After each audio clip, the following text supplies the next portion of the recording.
Okay, so we have determined what the vision of our organization is. We have our long-term objectives. We've identified the strategies that we need to take us to our objectives, so let's go do it.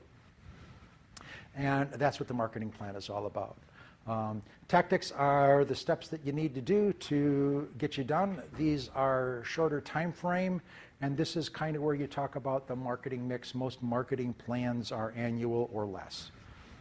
What are we going to do in the quarter by quarter or possibly annually?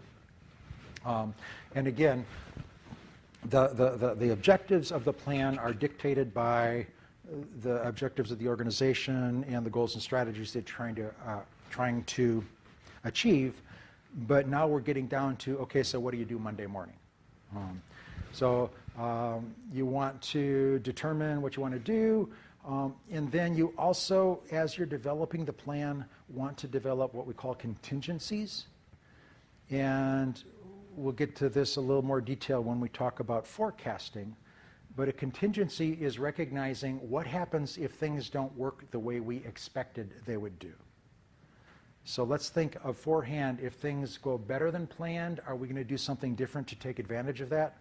Or if things are going worse than planned, is there something we're going to do to minimize the impact of that?